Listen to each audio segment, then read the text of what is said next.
It rises in the east and bathes our planet in light. It powers the machinery of nature, our weather, encourages and sustains life on land and at sea, where it warms our oceans from pole to pole. When it sets in the west, it reveals to us its many billions of sibling stars, populating the night sky. We study our sun closely, and like a Rosetta Stone, it can reveal the secrets of all the other stars.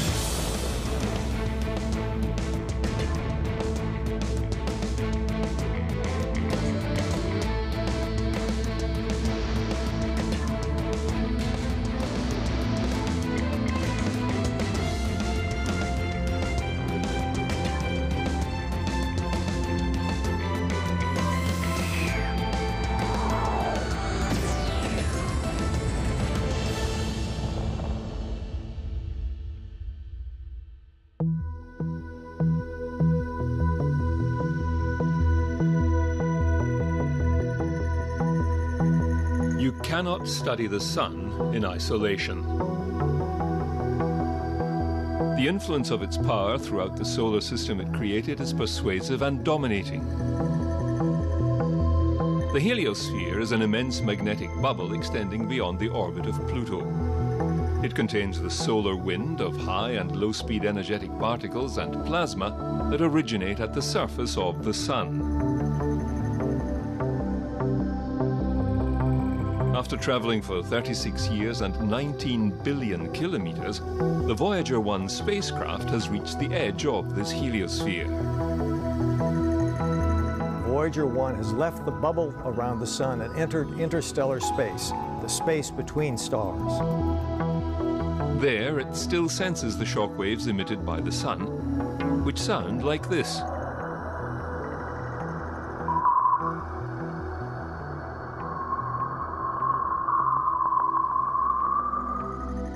To understand this source of power and its influences, scientists conduct observations from the ground and in space, where a flotilla of satellites train sophisticated sensors upon the sun and the space weather it creates. Space weather is the field that studies how what's going on the sun affects us here on the Earth in our near space environment and on the space environment on other planets.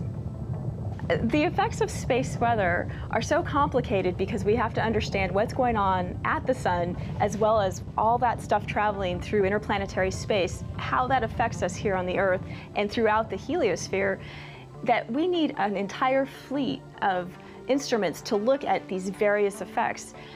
It's basically a system science, so you understand one part of it in order to understand the other part of it, and you have to put that whole puzzle together to understand the full effects of space weather. GOES-P is an ongoing series of Earth observation satellites that happen to keep a constant eye on the sun, monitoring this space weather. So when the spacecraft's sitting in space, it's looking down at the Earth and it stays stationary like this. But this solar array out here moves and tracks the sun. So that way, it's always looking at the sun and can take a scan every minute. The sun's outer atmosphere is constantly being heated up by the solar surface. And this causes particles from the sun's atmosphere to stream away constantly. These streaming particles, which are filling our entire solar system, are called the solar wind. Different phenomenon from the sun is constantly bombarding the Earth. Although you might not know it, the solar weather affects you every day down here as well. Not only just astronauts, it affects people on Earth. The latest generation of GOES satellite is the GOES-R, soon to be launched into orbit.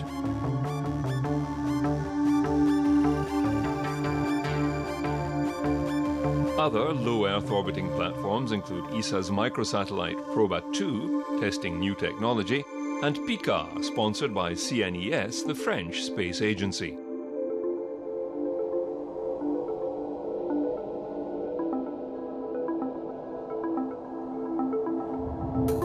Hinode is the Japanese word for sunrise.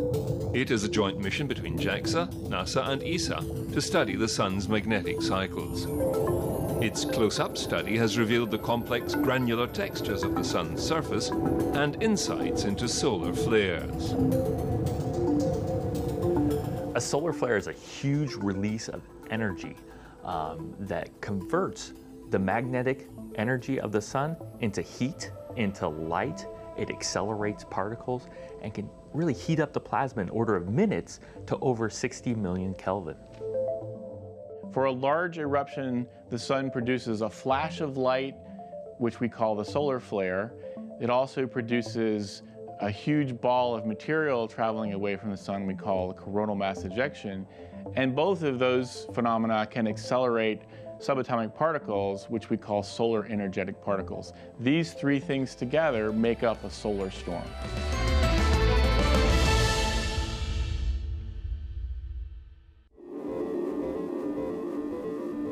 To study the solar wind phenomenon, a group of satellites were placed in a unique orbit between Earth and the Sun at what is called L1, or Lagrange point 1, a point of gravitational balance between the Earth and the Sun. The Advanced Composition Explorer, or ACE, observes energetic solar particles. WIND studies radio waves and plasma that occur in the solar wind and in the Earth's magnetosphere, and SOHO, the Solar and Heliospheric Observatory. Using SOHO and using a technique called helioseismology, very similar to seismology on the Earth, we were actually able to see inside the sun. And so what we were able to do is see the layer of the sun just below the visible surface that we call the convection zone. And that's where all sorts of dynamics are going on. The inside of the sun is bubbling up to the surface. And that's really where all of the solar phenomena that we see is first developed. And so we were able to see underneath the surface and see these flows of solar plasma, see the formation of sunspots. And this is something that's never been done before. We're actually able to see the details inside of a star. Another high-resolution space telescope was TRACE. You're seeing details of the coronal loops. In the previous images you would from other satellites, it would look like it was just one big loop. And when you actually get to see TRACE, you can see it's all these teeny tiny, finely, they almost look like threads. And there's these teeny tiny loops, and they're just breaking off and reforming and throwing plasma.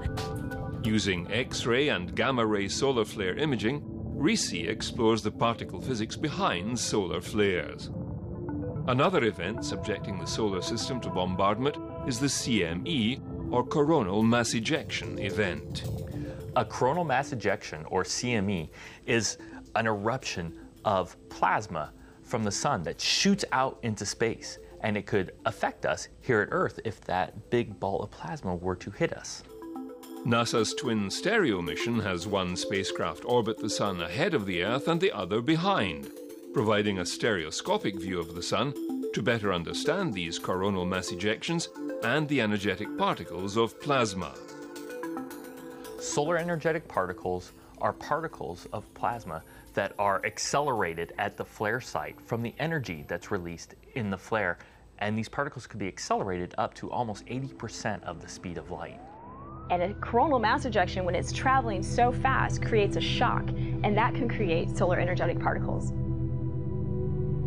In 2009, NASA commenced a new scientific program called Living with a Star. The crown jewel of this program is the Solar Dynamics Observatory, or SDO, the most advanced spacecraft ever designed to study the sun and its dynamic behavior. The program's goal is to develop the scientific understanding necessary to address those aspects of the sun that directly affect us here on Earth. The spacecraft provides 16 megapixel ultra-high definition imagery of the sun in 13 different wavelengths. From extreme ultraviolet frequencies to the helioseismic and magnetic imager and the atmospheric imaging assembly, each wavelength was selected to highlight a particular part of the sun's atmosphere. The results are stunning. They reveal fine details from the solar surface to the upper reaches of the sun's corona.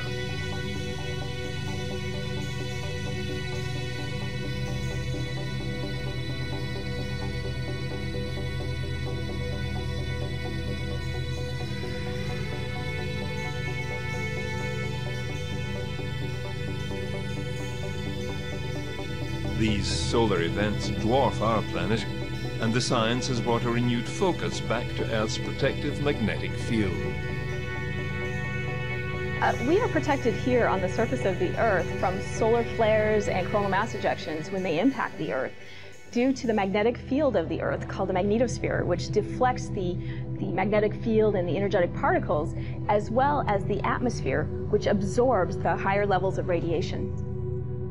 Fortunately, we are protected here at Earth from flares and coronal mass ejections by the Earth's outer atmosphere. It absorbs a lot of the energy from the increased light from solar flares. But we're also protected by the magnetic field. You know, the Earth has a North Pole and a South Pole. Anyone who has a compass knows that. But this magnetic field of the Earth also protects us from these charged particles, the plasma coming from coronal mass ejections that largely deflects a lot of this direct energy. A coronal mass ejection will come and affect the Earth's magnetic field, and changing and hitting the Earth's magnetic field causes other changes on the actual far side, away from the Earth, that then accelerates more particles and shoots those particles then into the North and South Pole that produce these very beautiful waves of green and blue and red that are just lovely to see.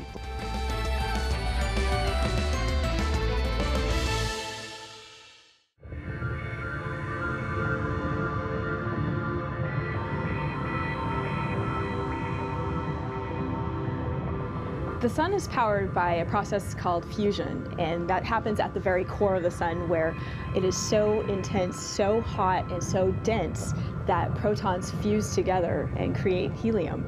And this process fuels the sun and creates energy.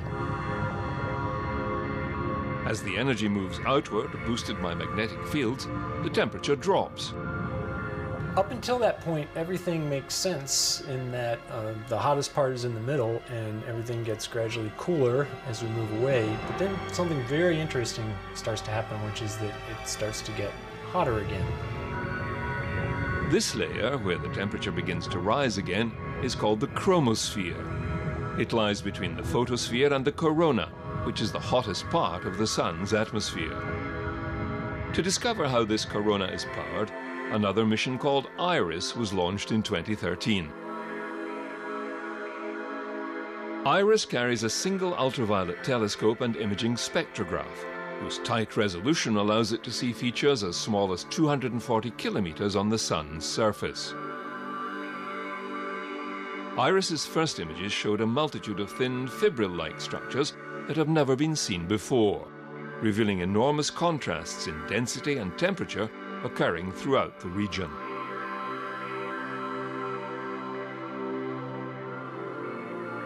The light from the chromosphere is difficult to interpret because of the complicated interaction that the light has with the matter.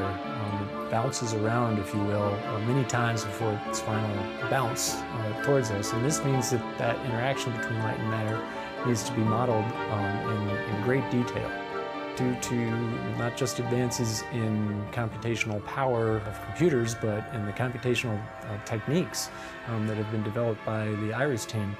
We are in a position to do this.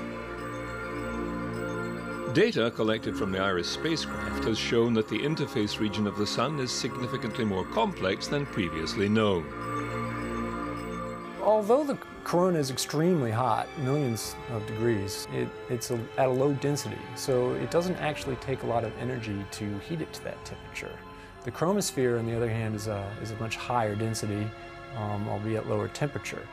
And there's much more energy deposited in the chromosphere than the corona. So that a tiny fraction of that energy in the chromosphere escaping into the corona is plenty to power all of the processes that we see, from heating to such extreme temperatures to driving the solar wind that fills the whole solar system, impacting all the planets, including our own. We hope to better understand these fascinating and important processes with IRIS. This energy streaming from the sun causes other knock-on effects on the planets of the solar system. The northern lights are particles that are being shot into the North Pole and the South Pole that produce these beautiful greens and blues and reds. They're not direct particles from the sun. A coronal mass ejection will come and affect the Earth's magnetic field, and changing and hitting the Earth's magnetic field causes other changes on the actual far side, away from the Earth, that then accelerates more particles and shoots those particles then into the North and South Pole that produce these very beautiful waves of green and blue and red that are just lovely to see. Armed with more questions about the solar wind and energetic particles, NASA launched a pair of probes into Earth orbit. Named after the famous scientist who discovered the radiation belts surrounding our planet, the Van Allen probes were dispatched to study the radiation phenomenon and the magnetic fields around the Earth in greater detail. During the course of geomagnetic activity, disturbances caused by flares on the sun, by big blobs of plasma coming out from the sun towards the Earth, the Earth's magnetic field is battered and shaken. Some of that energy is captured in the Earth's magnetic field, and through a variety of processes, that energy energizes particles in the Earth's radiation belts up to energies that are hazardous to spacecraft and astronauts. The two spacecraft are focused on the dynamic radiation belts in the Earth's inner magnetosphere. They're the only spacecraft that focus on those. Consequently, they're a critical component in the series of phenomena that link the sun to the Earth.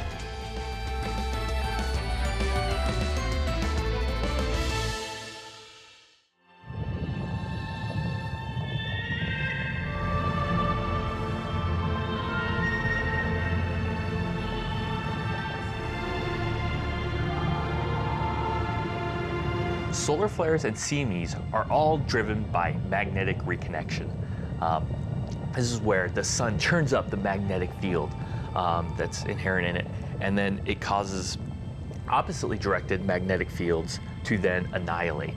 But you can't just get rid of magnetic field. You can't just get rid of energy. You have to convert that energy and transfer that energy into other things, such as plasma motions, accelerating the plasma, heating up the plasma, and also giving out more light.